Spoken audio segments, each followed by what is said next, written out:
Ish le Warrior, j'espère que vous avez la forme. Alors là, pour les musulmans, on est rentré dans un mois qui est très important, qui est le mois du Ramadan. Et chaque année, c'est les mêmes questions qu'on me pose, c'est qu'est-ce que je dois manger? Comment s'entraîner? Quand? Et quoi faire? Alors même si vous n'êtes pas musulman, je vais vous expliquer plein de bienfaits, des programmes qui pourraient être utiles à tout le monde. Alors restez avec moi, c'est parti, c'est maintenant! On va commencer par l'alimentation et comme je vous le dis, que vous soyez musulman ou pas, les conseils que je vous donne seront utiles pour tout le monde.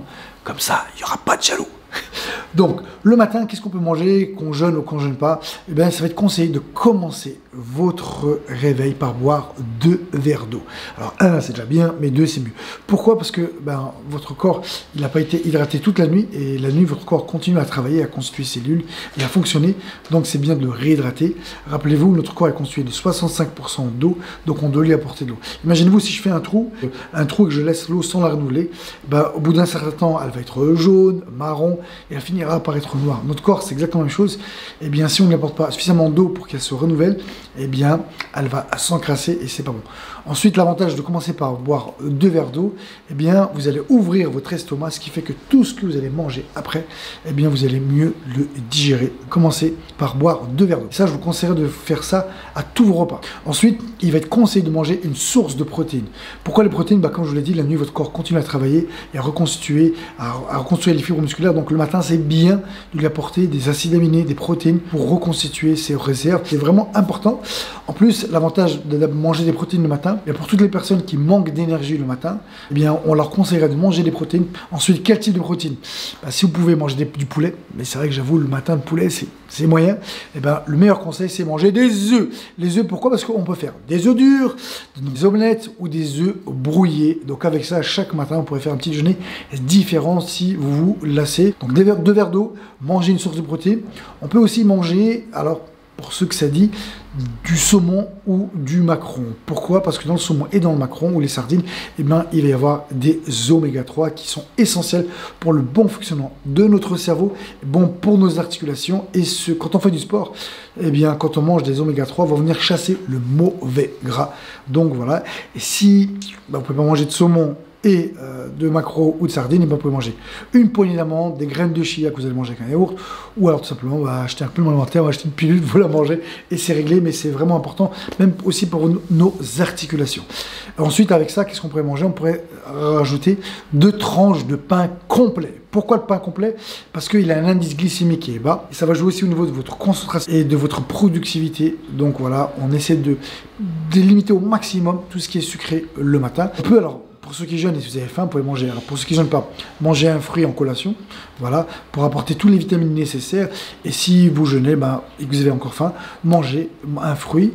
Et avec ça, vous êtes déjà pas mal. Et c'est des minéraux qui vont être essentiels pour apporter de l'énergie. Voilà ce que je peux vous conseiller pour le matin. Et le soir, eh bien le soir, ça sera pareil. Votre iftar, commencez par boire 2 verres d'eau pour ouvrir votre estomac et comme ça par la suite vous allez mieux digérer. Manger 3 dattes, dans 3 dattes ça doit faire à peu près 90 caloriques, donc 1, 2, 3, mais c'est en général c'est impair, donc c'est 1 ou 3 dattes. Apporter un petit peu de sucre, boire de l'eau et éventuellement manger halina ou la shorba et c'est tout. Attendre au moins 10-15 minutes avant de pouvoir manger le repas. Pourquoi? Parce que comme toute la journée votre corps n'a pas mangé, eh bien, si vous mangez tout de suite un aliment solide, vous allez avoir du mal à digérer, la digestion, vous serez ballonné, et surtout, ça vous donner un coup de pompe phénoménal. Puis après ça, vous attendez, pour ceux qui prient, vous allez prier, et vous revenez, et ensuite, vous faites votre repas.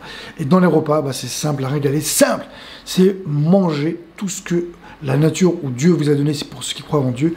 Pourquoi? Et on essaie de limiter au maximum tout ce que l'homme a transformé. Voilà, par exemple, au lieu de manger des pâtes, privilégier du riz. Vraiment, on va s'arranger pour, au lieu de manger des pâtisseries, manger des fruits et des légumes. Alors, quelle est la preuve qu'il faut privilégier les aliments que Dieu vous a donnés dits naturels? Eh bien, c'est parce que ce sont là où on trouvera les micronutriments. Alors, à la fois, c'est quoi un macronutriments?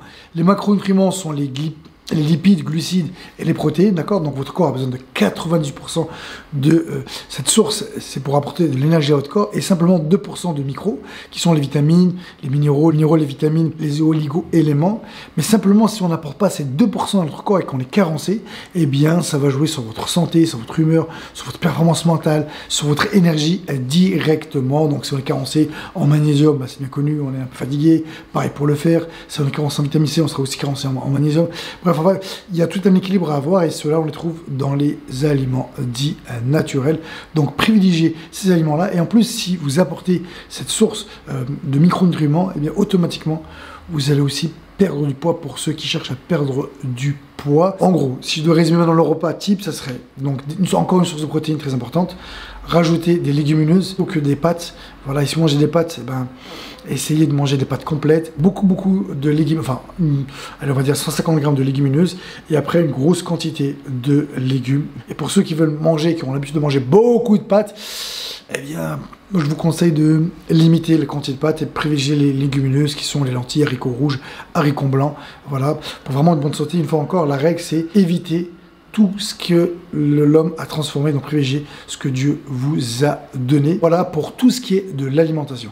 Et si on veut prendre de la prise de masse, ben, ça va être compliqué pendant le mois de Ramadan de prendre de la masse parce qu'il n'y a que 2 repas et donc répartir une grosse quantité de calories dans 2 repas, c'est pas évident. Après, vous pouvez toujours tricher en prenant un peu de gainer. Alors, il y a plusieurs écoles. Il y a ceux qui disent que pendant le Ramadan, on ne pourra pas prendre de masse musculaire et il y en a d'autres qui vont dire que oui. Et moi, je pense qu'il n'y a pas vraiment de règles. On est tous différents, donc il faut juste tester. Quoi qu'il arrive, pendant le Ramadan, on peut continuer à ne pas perdre en tout cas de la masse musculaire et de ne pas perdre aussi de la condition physique. Voilà. Je pense que pour pas que la vidéo soit trop longue, dites-moi déjà qu'est-ce que vous avez pensé de cette vidéo, de ce format. Et dites-moi tout simplement dans les commentaires si vous voulez que je vous donne la suite sur comment s'entraîner, que ce soit pour la prise de masse, pour la condition physique ou tout simplement pour augmenter et progresser techniquement pendant ce mois de Ramadan. Et comme je dis, que vous soyez musulman ou pas, en vrai ces conseils s'appliqueront à tout le monde. Sur ce, je vous dis à vous de jouer. Et